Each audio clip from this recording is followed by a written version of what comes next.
Bristol Real. That's our new jingle. Yeah. Sounds a lot like the PC World one. Hello, welcome to the podcast. This is Bristol Real. I'm Val. I'm Jerome. And I'm Tom, and today was our first official Hostacular podcast in which basically the three of us speak about whatever the hell comes up. Which happens to be floating communist sea cities, amongst other things. Yep, and please remember to like, comment, and subscribe as it really helps us out. If you want to stay up to date with what's going on in the podcast and who we're interviewing, along with, photos and stuff like that, you can follow us at Bristol_Real or search for us on Facebook at Bristol Real. Thank you for listening and hope you enjoy it. How far are we in now? Is this our 17th episode when it gets uploaded? Yeah, that will be. Yeah. So I know we're That's quite a lot. We're a national institution by now, really. So yeah, we've just had a bit of a meeting as to we're going to discuss how we're going to switch it up a bit of progress, a bit of a advancement. Shall we break the news? What news? Well, not yet. I'm not sure whether we'd have to announce the full news. Yeah, there's the full news and then there's the news. Let's start with this news. Okay, we'll do the meeting agenda first. Right. So what have we got? We're looking to. Well, we're moving next year. Oh yeah, that's going to be good. We're going to set up a sort of a permanent-ish studio in our living room. Hopefully we're going to do video as well, so that's going to step up our game. Definitely. Should be good. Yeah, so this new house is above a chicken shop up at the top of White Ladies Road in Bristol, which has many benefits. Although the chicken supposedly isn't that good, but this is only after. I mean, you had it, didn't you? I was personally perfectly acceptable. It's acceptable, but that's not acceptable, what fried chicken should be. Yeah, I know. Well, yeah, I wasn't actually drunk at the time, so okay. it was only half the rating it would have been. And then the other person told me after they had walked about like a kilometre and listened, it got cold. So yeah, well, this new studio hopefully will be visible because we've enlisted. Well, we're hoping to enlist the help of Studio Space, Student Society at Bristol, who seem to be doing some great things at the moment, and we're going to enlist them to help us start filming our podcasts, and we're also going to try and get a channel trailer going and various other bits and bobs, so we're basically expanding. Yeah. So video is our next kind of platform we want to do. But yeah, over the summer, I think our plan is also to cover the 20th of June protests. We'll see how that goes. Hopefully we can organise that. So what are these protests for someone? Well, it's to do with anti-austerity, with the Conservatives being in power, considering most people didn't actually vote Conservative. Yeah, but that's the problem. So I think what detracts from the actual message of the protest is the fact that it's basically an anti-Tory protest. Well, yeah, at the heart of it, I guess it is, but because it's just diametrically opposed against what they want. Yeah, I'm not generally a fan of anti-whatever things. I'm more of a pro something. Yeah. If it's so like, it okay, needs to be it should be like, okay, we should do this instead, rather than, I don't know, I don't like it. Don't be a negative Nancy. Exactly. Or Nancy. Nancy. it's looking like it's going to be one of the biggest protests in a long time. I've heard this. It's going to be huge. Right, just on Facebook itself, there's 70,000 people saying they're going, which is, it's quite a lot. And considering a lot of people won't have said they're going on Facebook. Yeah. Well, do you reckon it will achieve anything? Like, I don't know. Do You these things remember what ever Darren achieve said anything? about the petition signing? He said that the guy said to him, you would need over 1 million signatures on that piece of paper in order for them to even begin paying attention. So personally, I don't think anything will happen. I think it needs to. Yeah, it needs to be done as part of the system, I suppose. If it's going to slowly develop into something that people listen to, then it's just a stepping stone, I suppose. Yeah. Because I think someone was mentioning the idea that online. Oh, it was Darren Hall actually talking about online politics. Yeah, is something that can grow hugely. I've been looking at 38 Degrees quite a lot since that one, and it's I think it's such a brilliant way of it's true democracy. Really, it's not imposing any sort of system by which your vote can be counted or not counted depending on how people are feeling. We're not even going to talk about the European referendum. That's ridiculous. Yeah, I'm practically not eligible for that. It's ridiculous. Wait, what do you mean not eligible? Well, I think they might just decide I'm not eligible because I've got the wrong shoes or something. Really? Is that what they're being that stringent? Equivalent. Wow. What are they saying? What's their rules for people who weren't born in the UK?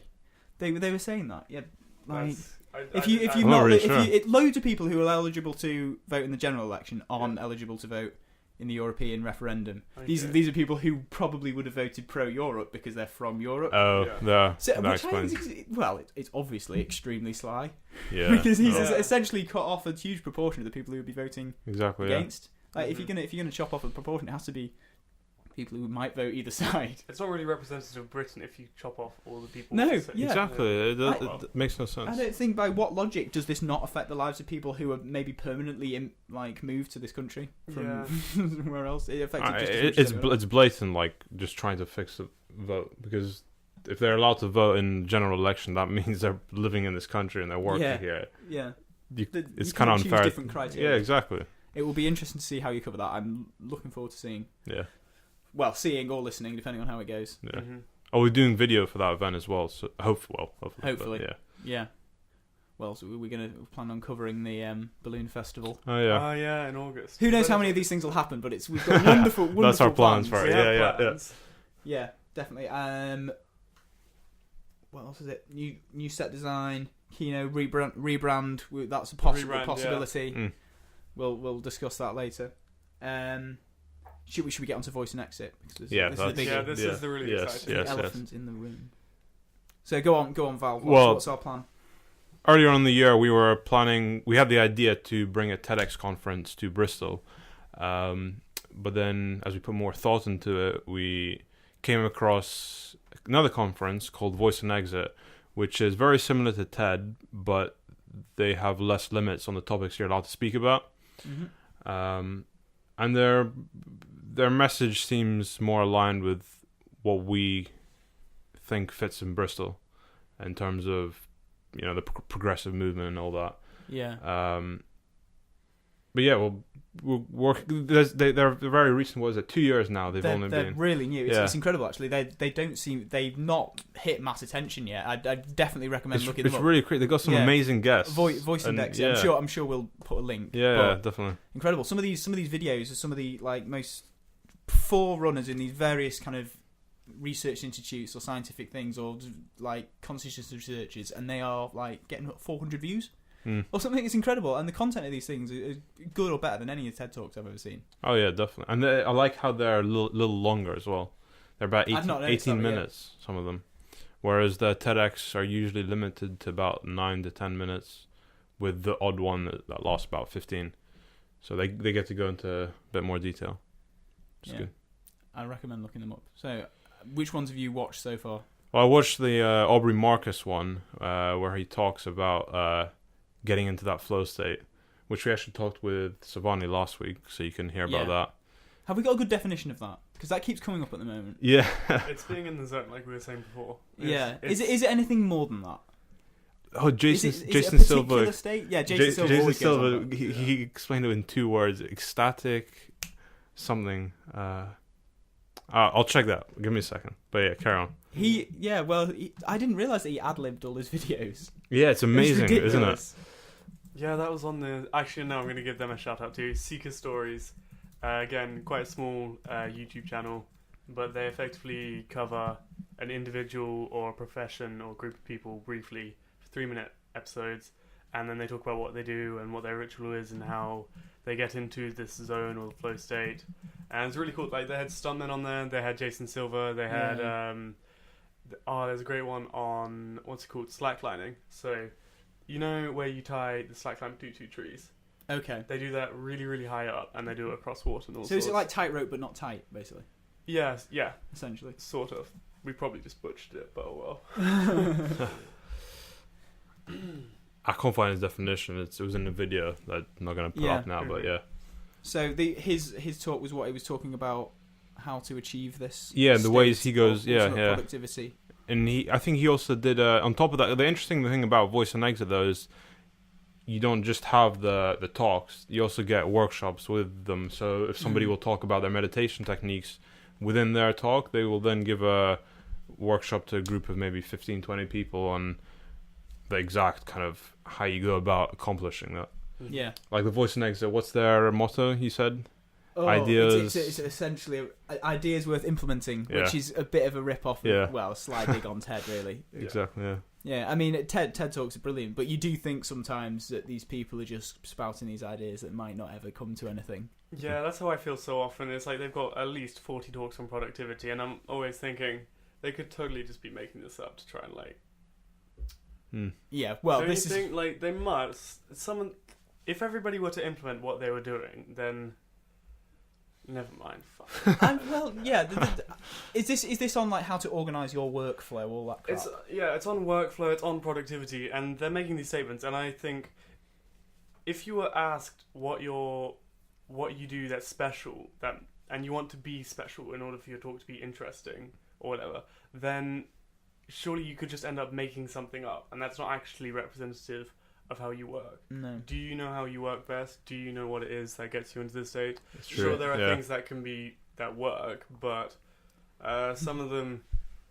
I mean, the way they put forward the ideas about flow state is that it seems like they just get into it all the time. Yeah. But what was good about the Jason Silva video in the Secret Stories, he explained that he very often doesn't get into that flow state. Yeah, he's got little cuts of him fluffing it up all the time. Yeah. Mm-hmm.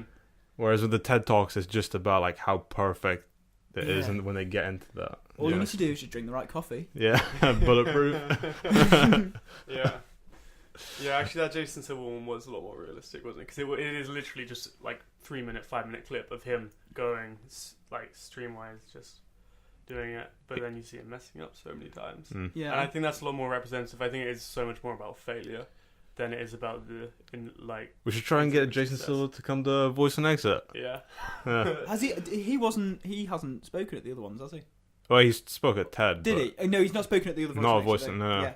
Well, maybe his voice got quashed at TED because they're just cutting off free speech in that place. Yeah. Which seems to be what Voice and Exit seems to be saying.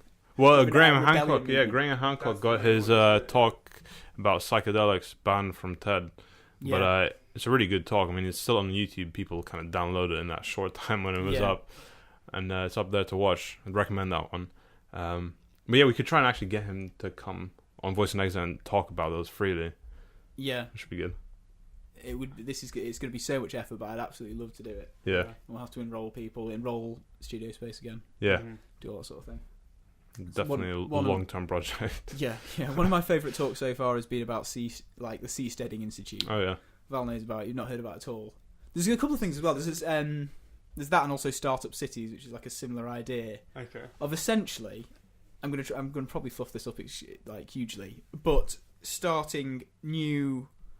This is entire countries in a way, in new kind of principalities on the sea. Building them on the sea. Apparently, we have the technology for that. I'm not sure they went into that much. No, they just said, "Yeah, we have it," but but this enables you to start your entirely new political structure again, and people's homes are modular. You can float from one city to the next if you don't like your political system. You vote with your house, which I think in itself it's is kind of quite like Waterworld. Have you ever seen that Kevin Costner film?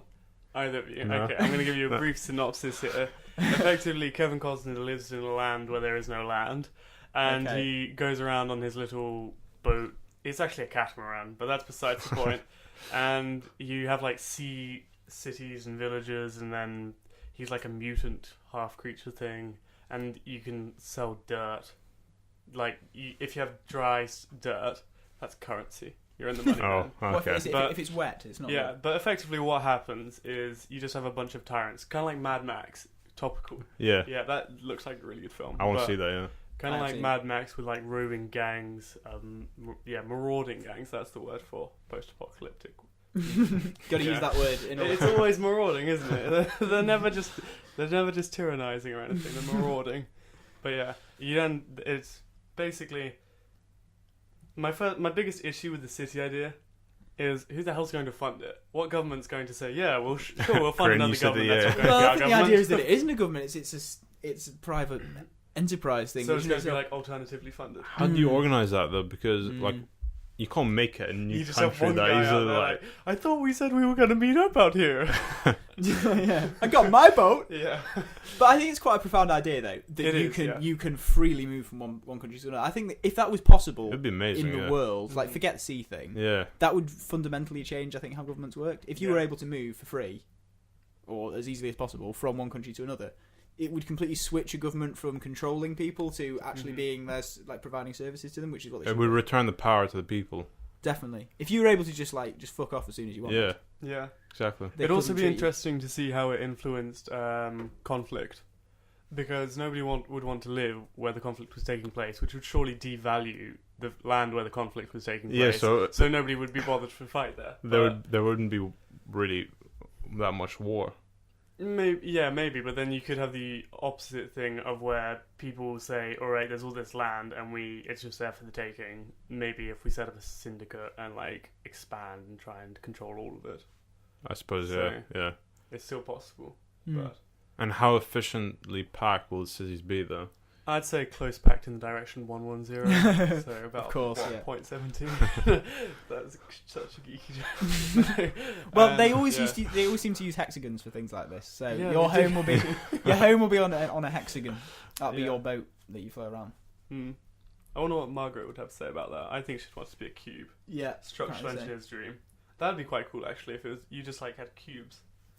Yeah. There are cities in. Have you seen them? Like in Stockholm, for example, it's like Hammarby Solstad.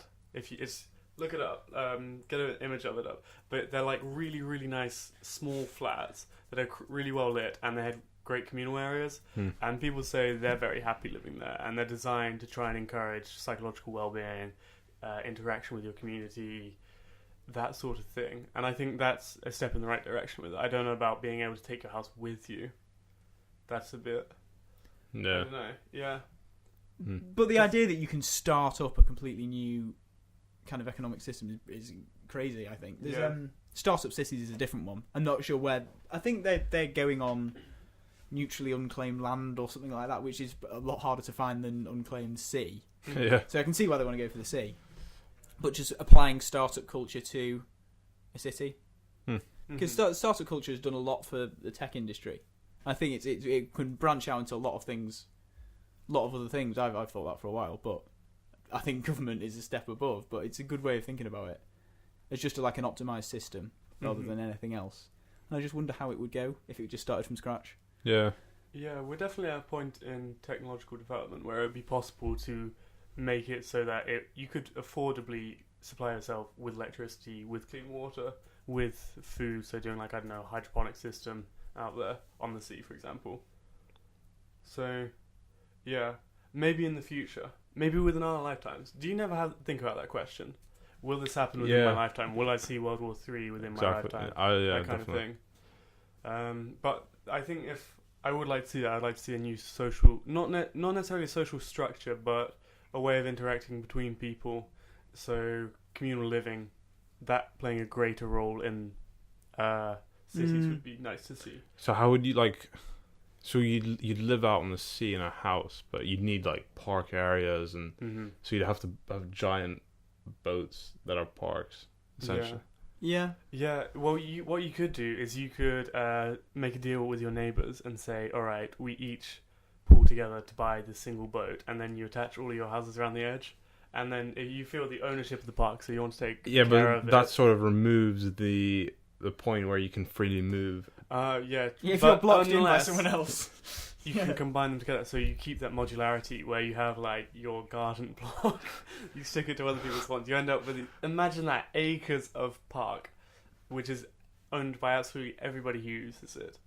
But that just sounds like communism, doesn't it? But it's actually incredibly capitalistic because you own that In a section way, of it. yeah. But will that work?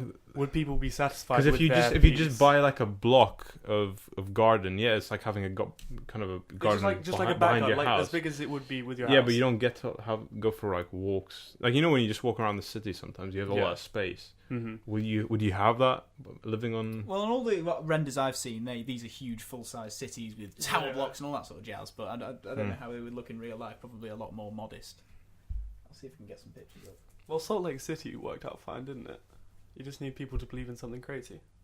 Yeah, a lot of these things. Well, it's 200 nautical miles offshore is apparently where unclaimed sea begins. So Just they a short swim. Yeah, no, they're quite isolated, these things. Yeah. But I suppose the hypothesis is that you get a kind of a network of them, such that if you didn't wow.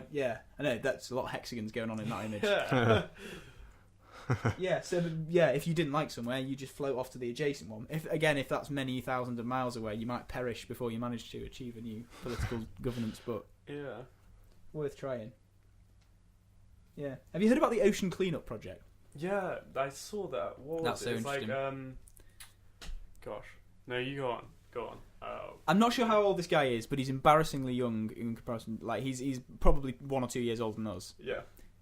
And he had this idea age 15 or something to basically just float out these huge barriers into the sea, and by tidal currents, all the shit in the sea will eventually float through that region, Mm-hmm. and it will get collected because it all floats on the surface. So you Yeah. Yeah. place it up, and it basically funnels it into this central area where it has some sort of collection facility.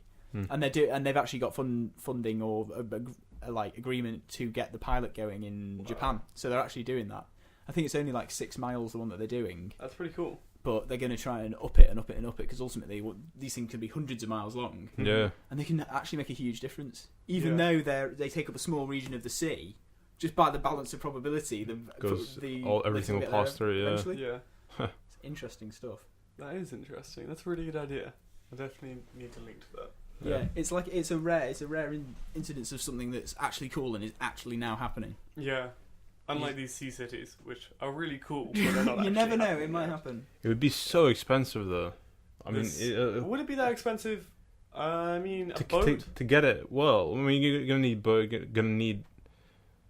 solar panels, water filtration. Yeah, but you need sanitation. like you can't just move. How many miles? You said 2,000 or 200. 200 mimiles off 200. You can't just move there and not have areas to walk around or like you need to have a park area somewhere, a communal area like restaurants, entertainment. So you're gonna need I don't know. I don't know. Maybe the people who go live there to begin with don't want that. They want to go out and live in the middle of the sea and not to have anything around and just be able to, like, I don't know, swim and have that peacefulness. So, like, right, People I go imagine it'd be quite good for that if they want. Yeah, to be people would go solitary. crazy though if you don't have Not large. necessarily. If I you don't think have people- large spaces to kind of walk around, and if you you're do, just though.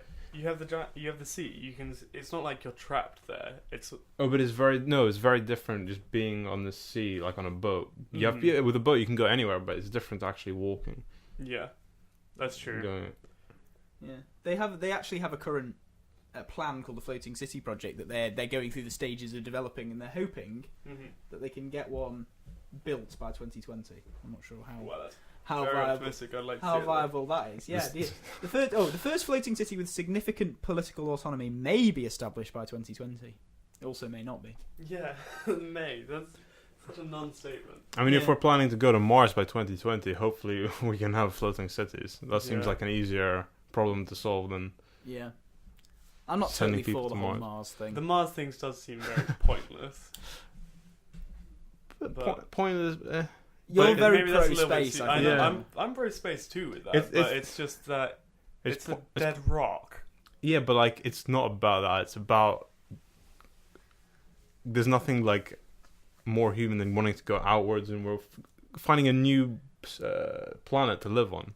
That's amazing. Just not it won't be particularly useful immediately if we send people there, but it's just the accomplishment. Like if going to the moon, that's something See, like space mining, amazing. Yeah, space that's mining is amazing, interesting. and Yeah. could potentially, maybe, possibly, probably not, become financially viable at some point. But like Mars is dead. I don't have any problem with sending off people to live on a planet that is alive and that they can actually populate. But apart from with the quarantine issues, do you remember the talk from Lucy Berthau? yeah. That was really interesting. So about quarantining ourselves in order to not infect the others. But, Yeah. But I just don't see why we would be bothered to spend so much money sending people to this dead rock. And I agree with you that pushing it out and push the final frontier and all of that, it's pretty cool. But then there are so much cooler things we could do back here. Like we could push forward our understanding of the brain with projects like the brain. Well, project. that's another way of thinking about it. Inwards. Instead of going outwards, you're going inwards. Yeah. You just said Yeah. that, yeah. I think it's more attainable. I think, and arguably more fruitful than going to Mars. I think at least. Yeah. If you go and make contact with another civilization and you start having banter, then that's a different matter. But Prime objective is banter. There you go. It seems to be that people like Elon Musk are pro kind of going to Mars as a contingency plan if everything Really? goes wrong with the Earth. Yeah. Sure, it's easier to make the Earth go. That's right. what I'm thinking. Yeah, but Yeah. I don't know. Maybe like because someone like Elon Musk, he knows how to do the technology, so maybe he can. It's easier You just need 2 billion for him to do walls. Mars. Yeah. Yeah. The Powerwall, actually, that's Yeah. a great piece of technology. Really, really good. I'm going to get one of those at some point. Yeah. Just the right amount. Is that actually a good deal? The Powerwall. 10 kilowatt hours will last you for about a day in a regular household, and it's about $3,000 to $4,000, which is insane. Like that's. It was so much good. cheaper than all kind of Yeah. other. Yeah. And it's so much better, easier to integrate than the others by the looks of it. Okay, so it is quite a huge step above what's. It seems Yeah, like Power. it, yeah. yeah. I know it's been bought for the next 2 years or something. It's like that's how Yeah. far back So they've got orders. Orders are backed up, right? Yeah. Okay. And then once people start buying them, other people will obviously. So Yeah. it'll just keep on going. I Yeah. have a feeling it will become pretty standard. And that's really good because then it becomes that much easier to just buy a solar panel or to buy a geothermal heating system and just to hook everything up to Yeah. it. It was always the major criticism of renewables, the fact that you didn't have the battery technology. Yeah. Yeah. Yeah. And I think. And that has been a pretty major problem with this. Talking about battery technology, did you see the report from Stanford? Some research students designed rather than a lithium-ion, aluminium-ion, Okay. and it literally charges in Oh, about I a did, minute, Well, and it lasts, if not longer than lithium. Mhm. back to the drawing board for Tesla then. Yeah. Yeah. It's always the way. There's quite a lot of technologies out there for It batteries. would be so cool if your phone just runs out of battery, you just charge it for a minute, and then Yeah. you back up. I know, yeah. That's one thing about phones that I think is just getting worse and worse. The battery life. yeah, yeah. Well, it's not that the batteries are getting worse; it's that the More demands powerful. on Yeah, them, so so- relative. Yeah. Relative. It should, yeah. I think it's and they reducing quality so quickly as well. Yeah, yeah. My phone's Yeah, only they do a degrade year or very so old. fast. I'm not. That's one of the main reasons I wanted to upgrade my phone. Mhm. I don't know if I would have done it if the battery was still fine. This leads on to something quite well. I think I want. Well, go on then. The Project Ara thing. Yeah. Oh yeah, Project Ara, yeah. We can talk about that actually. Yeah, well, Yeah. we were talking about the I/O. We were having it. Yeah. So the Project Ara was. There's a guy off YouTube we were talking about earlier. The phone blocks thing came out. What was it? See if I can find it. I remember seeing it a long time ago. It was It when is we were in very lower old. sixth, I think. So that's what, Yeah, that 2012, 2013. Yeah, Yeah. Dave someone. Dave's camera broke. That was the start of it. Start of And- most things. And his idea was essentially to have a modular smartphone where you can swap in your camera, your battery, so you can customize your phone to exactly what you want from your phone. It allows third-party companies to design their own parts, and you can pick the best ones from every company, which is quite cool. Yeah. Have Google actually said that they want to outsource Yeah, well, manufacture? yeah, well, they're going to open other companies to allow. I don't know whether it's going to be like a select few, or if the actual technology is going to be available to everyone, and that if you want to, you can make one. I think it's the best option to do it as open as possible. Yeah. I wonder how much scope there is for variation in that, though. I don't know whether you can just do it like a camera, a processor, more RAM, or whether you can bolt whatever the hell you want on there. I don't know how open it That is. would be if it were truly hackable. That would just completely capitalize on the geek market, and everybody would buy it. That would just be the thing to have. What would you want? What do you want on your modular smartphone? Yeah. Lasers. I would just put so many sensors on there. I would put sensors on to track everything, like so you could have like humidity, radiation level, just like crazy stupid stats that you don't really care Radiation about level. that much, but you just get this insane amount of data to look at, and then you try and correlate it against where you've been and Yeah. talk about your life expectancy dependent on where you Yeah. live, or it could be genuinely useful though. So like smog levels, for example, you could if you lived in Beijing, you could have a sensor on your phone that says. That picks it up, and then it says to you, okay, you need to be careful around this area because it's pretty heavy on it, so watch That's what you're good. breathing, Yeah. which would be good. And so there's a lot of scope for it from that perspective, but then Internet of Thingsy stuff. yeah. Although if you're trying to take a selfie and you swapped out for a Geiger counter, you're not really, yeah. you're not going to be too happy. Mm. Yeah, well, I think an alternative to that is just have sensors embedded in the world, which is what the Internet of Things is. Rather than have the sensors on your phone itself, your phone just needs its network connection. The Internet of Things, it just seems so inelegant. Like, the fridge having its own computer just doesn't seem like it's the way to go. It's like, what you should have is you should have a house, and then everything has one computer that runs it for you. Then it becomes more interesting, because it I don't know, it just seems really tacky. It's like when all those digital cameras came out immediately after you had your first ones, and they were all really, really crap, and it was just disappointing and tacky. That's how I feel about the Internet of Things at the moment, and also the security of them. Your fridge having its own computer it seems so unnecessary. Yeah. Like, your fridge, all it needs to do is keep your food cold. Mm-hmm. Yeah, you could definitely already. There's a bit of an information overload thing. You'd be paranoid. You'd be like, shit, my fridge has dropped 0.1 degrees. I better go home. Yeah, sort it out. But then on the flip side of that, you have stuff like Nest. I think it's Nest, isn't it? Nest, Nest is cool. That's really that's sensible application of the technology. Yeah, that's what you want to be doing. Yeah, I just wonder if something like this, it would end up with a Google-style just monopoly across the whole thing. I think that's why they're trying to, like Samsung, their fridges work with, I think, only their products. Mm-hmm. Yeah. That's part of... That's a deal breaker, though, that's isn't it? It doesn't make sense. But then, what if Google do all of these things? Do you think the governments will ever step in and say, no, this is too clearly a monopoly, you can't go on like this? Yeah. And what will happen there? It's a monopoly, but it's a monopoly on different industries, like... Yeah, no, but it's a monopoly on different industries, but nevertheless, it's monopoly on industries. Yeah. So, you can't... Yeah. I wonder how they'd respond to that. Do you think I don't know they'd just split into other companies, or what? Or pay, or contract other companies to run it for them and make it look like it is. Well, I suppose that's part of their open source thing. It's a good get out saying, hang on, probably, letting everyone do it within our platform. Yeah. Right now, they seem to be there's nothing amazing. They aren't working on. Yeah, it's amazing. The thing is, you think it's a monopoly, but at the end of the day, they're just doing loads of awesome stuff, and no one can really complain. Yeah. Stuff with the radar technology as well, embedding it into your clothing. I'm not. What was it called? You remember that? It was the fabric stuff. What was it? Yeah. You just they designed this sort of radar chip where you can. Well, the first is that you can use it for things like your smartwatch rather than using physical buttons. You can just move your hand, and this chip will pick up that movement and kind of transfer that movement to actual actions on your smartphone. But then the other one was to actually embed that into fabric, which seems kind of cool. For many years. Yeah, but I don't know how useful that is, being able to control your phone by touching yourself. I can. No, there is one thing I would want power laces. You know, shoot, slap. That'd be wonderful. And then with the jackets, maybe, but you don't want, I wouldn't want to control my phone with my clothes. I think I like my clothes much better without that kind of crap in them. Yeah.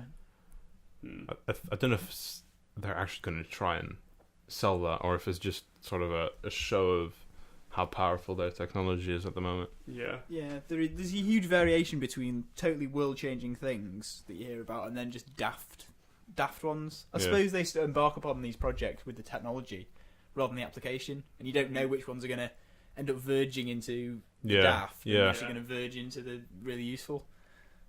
I wonder how they do start, actually. It's probably quite secretive. Do they start with okay, we've got this funky new sensor that we just developed, what are we going to do with it? Or whether it's okay, we need to do something that will change this part of the world? Well, I think for Google X, they try and first come with a problem that they want to solve, and then they pick the solution. But I think that's a similar thing for... was it Tiny Radar that they were mapping indoor spaces with? I don't think it was. Or... Can you just check that? But anyway, they were mapping indoor spaces with this particular piece of technology that they developed, and they specified that it was still an ongoing problem, that it was really difficult to figure out where you were indoors, so navigating indoors where you don't have a GPS signal, and Wi-Fi and Bluetooth beacons aren't so great. So I get the impression that they identify problems and then they go about doing it. But then on the other hand, it's like you say, they do pretty much everything, so I think they may end up making this technology and then they realise what they can do with it. Yeah. I think, navigating indoors, there's some cool applications there, and then he goes and explains, you can find your broccoli or something in the aisle. If you're super lazy and you can't be bothered asking someone. Yeah. I feel like that that's was it, not going to wasn't it? change the world. No. Hmm. I mean, I can't...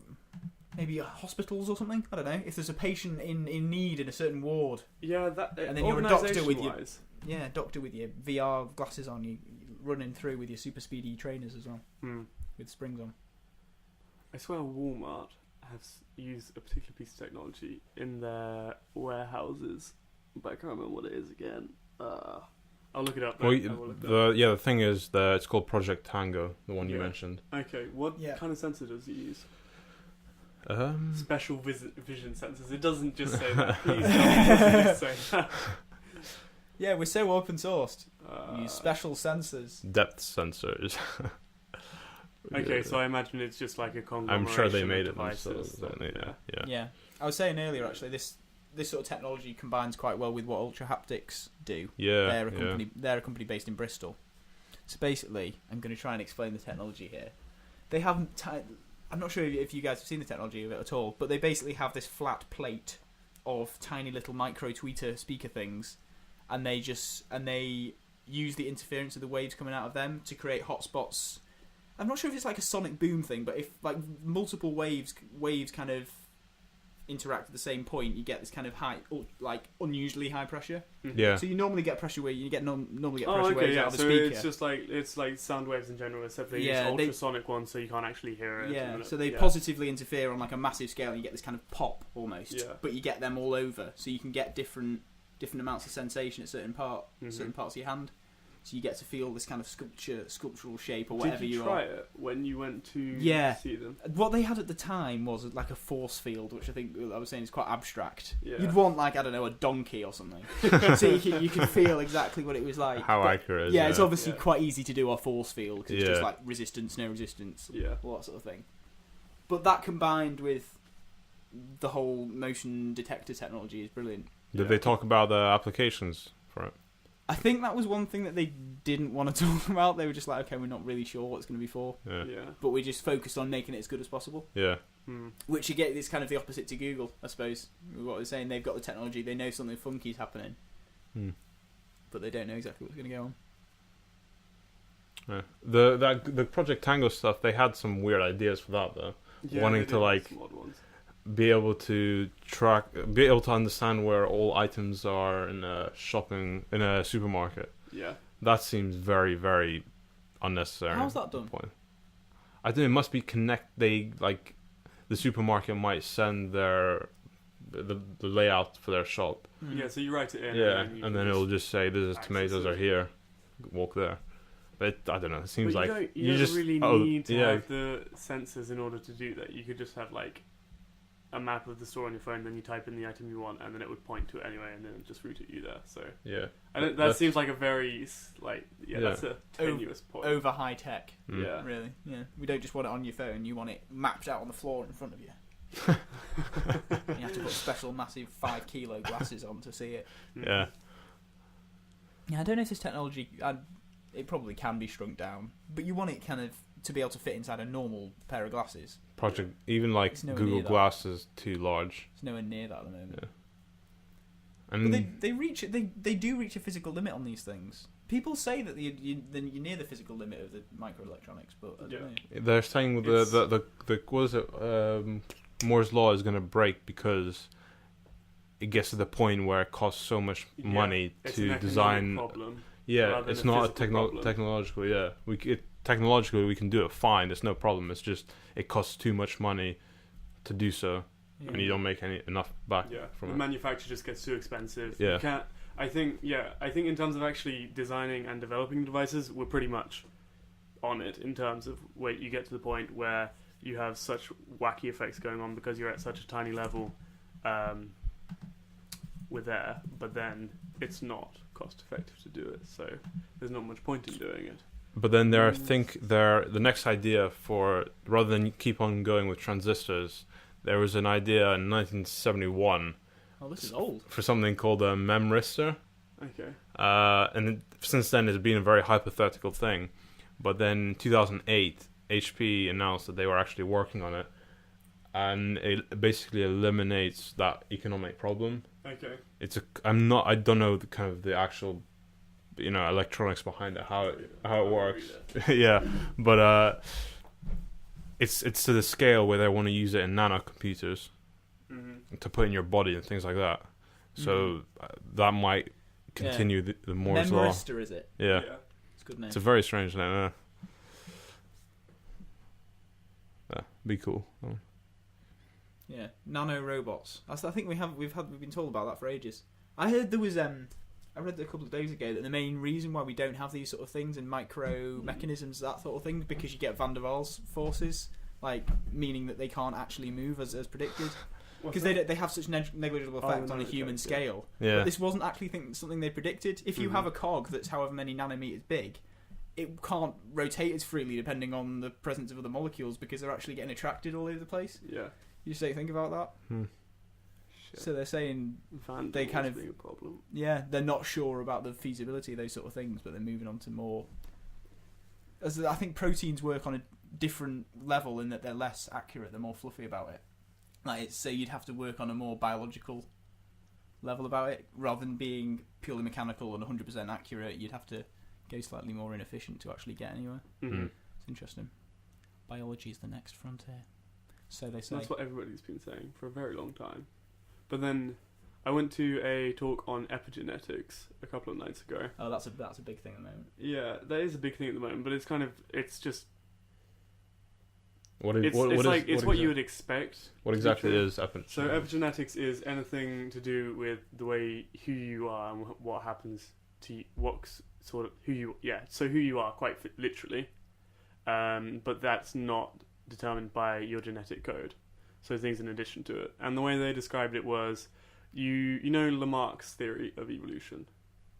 No. So say there's a giraffe and it needs to have a longer neck in order to eat the fruit on the tree. Yeah. So it switches a gene on and then it gets a longer neck and then it passes that trait down to its child. Okay, yeah. And that is actually partly true, and that's sort of, I think, what they were saying was what epigenetics is about. Yeah, I think when you get told it in like year 8 or something, you get told this one's a ridiculous idea. This yeah, exactly. You were, but then it's kind of not actually true. Really that bad an idea. Yeah, and she was saying what our genetic code or like our strands of DNA wrap around these additional things, which he didn't actually specify what they were. It's like a pop science talk thing. Mm-hmm.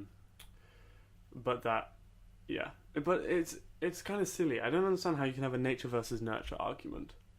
This is what I was thinking, because it's sociologists and biologists that were talking there. Yeah. And they were both kind of saying it, but they were saying, but this is a more important effect. And then, yeah, it still seems like they don't cooperate properly, and that's what they said, that they weren't cooperating properly, but that they wanted to. But you still didn't get the impression that they really wanted to. I don't know why there's a debate. Why is it a debate? Why does everyone why does someone want to be so adamant that it's either way? It's not like there's a kind of eyes versus ears debate as to which one's better. Yeah. Yeah. I don't feel it's necessary. Yeah. 6-year-olds versus 5-year-olds. To be fair, that happens all the time in playgrounds. But yeah, in terms of which is the most important stage, I don't know. I feel like anyone could say that it's a bit of both. Yeah, it's the same with everything. Yeah, like nothing's just simply cut and it's that way. Yeah. It's a mix of everything.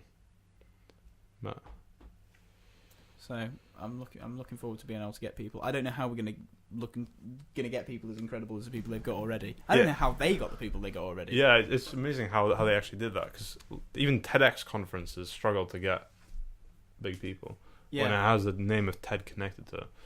So maybe they have connections or something. Maybe if you just approach people in the right way. I mean, these people's jobs is to share their ideas and to let people know about what's going on. Yeah. I'm sure most of them are just happy as long as you can actually find out how to contact them, because they must get so many emails, all of them. So it's probably a bit of a luck involved in actually them reading it. I brought you a box of chocolates. Care to speak at Voice and Exit Bristol 2016? Go in with the chocolates first. Yeah, always a solution. But then there's Cole Needham. We could try him. Oh, that would be cool. That would be a cool one. I Founder imagine he's a IMDb. pretty busy guy, but we've got a huge list of people we want to speak to. List. I mean, we can port some of them off to Voice and Exit, but all these people speaking so far are people who are like, okay, we're going to change the world like this. Yeah. You need to it needs to be high caliber people. Yeah.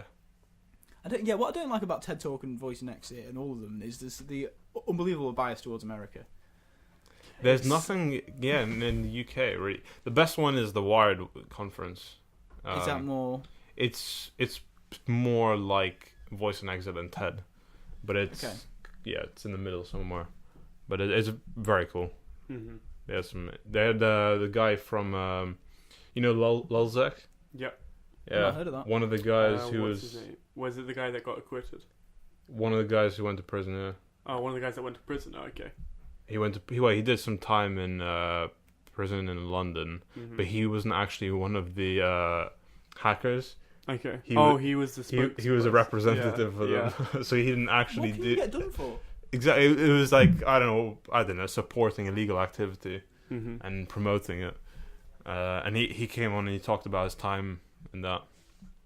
So they're a little more open compared to TED, but still they had some limits on what they could talk about. But they had the guy, what was that? The 16-year-old who came up with a cure for pancreatic cancer. Jack something. Jack and Draco. Yeah. Yeah, he was amazing. He got standing applause from everyone. Mm-hmm. Wow, is that a legitimate thing? Yeah, for his science fair project when he was 15 years old, he came up with this test for pancreatic cancer that was like orders of magnitude cheaper than the current technology. Like and a it was GCSE project. And it was almost 100% accurate. Wow. I wonder what everyone else came up with for this project. Volcanoes. My mum helped me with this bit, but I did most of it myself.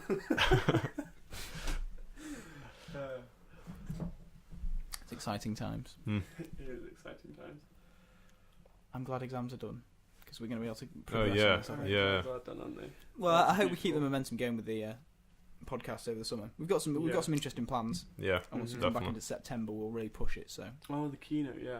We could take recommendations for films, actually. Yeah, that'd be good. What we've got planned is this. You may, if you've listened to the episode with Dave Taylor, the guy who runs 20th Century Flicks. If not, why not? He owns a keynote, which is like a miniature theatre that he's modelled incredibly beautifully in hindsight now on Twin Peaks' dream room. So when Agent Cooper falls asleep and then he meets the dream man and so on. Yeah, the ziggity zaggity floor and the red curtains. But anyway. He owns a theatre, and what we're going to do is you can rent it out and then watch a film from any of their collection of 18,000. So we're going to watch a film maybe monthly or so. We haven't worked out a time frame yet. We haven't actually spoken to Dave yet. We haven't spoken to Dave. So if this is your first time hearing this, Dave, then we're coming for you. But anyway, we'll watch a film and then we'll talk about it, or we'll talk about it with someone if they watch it with us. Again, the details aren't ironed out, but if you have any that you think would make a great debut film, or just that we could do sometime in the future, then please let us know in the comments on YouTube, or if you're on iTunes, leave a review and say so. Yep. Yeah, I'm looking forward to doing that. I think we should get people in from the Film Society to do that, or something Yeah, like that. would be People good. who will know Professionals. what they're talking about. Yeah. I'd probably likely start with something along the lines of, it's quite good. Yeah. I mean, once we get into debate, I'll probably be able to say something more. Yeah. I like the bit with the donkey. Why is a donkey? I don't know. Yeah, I just really want to feel one in virtual reality. That's all. Okay. What else are we doing over the summer? We're recording the trailer for the... Oh yeah, the channel trailer, yeah. Like Tom said, we were working with Studio Space, which are the Bristol Film Society. Film and theatre. Yeah, Film and Theatre Society. So what's the plan for that? We're going to kind of make a collection of time lapses and explain what about the podcast, what we want to do with it. Guests going to be very funky. Yeah. Mm-hmm. Nighttime time lapses. Get Jim in to help us out with that. He's good with that. Although I'm not sure about video. Did you see his photograph of Glastonbury Tour, actually? No. That's a great photo. Is this the one you liked on I Facebook? liked it, yeah. It's the one I liked on Facebook. That was an awesome photograph. I saw it, yeah. If I could buy a print, I would have. Oh, yeah. Yeah, that's the one. That's the one. He likes his spinny stars. Yeah. That's Jim. But then again, it does sort of look like a portal to hell. Yeah, I mean, if it actually looked like that, I'd probably think twice about going up that hill. Yeah. You see, he's managed to get the North Star like perfectly framed in the middle of it. Is it really in the middle? No way. I think so. I don't know how. To be honest, all of those are so Realistically. bright to me that I couldn't identify the North Star out of them. Yeah. Oh well. But it is a really cool photograph That's that we pretty will jazzy. hopefully link to, along with the variety of other things. Awesome. Well, if that's it for the episode, well, thank you for listening, and we've got some guests coming up, so although we are gonna keep on recording a few Hostaculars. So Hostacular. yeah, thank you for listening, and we'll see you next time. Thank you.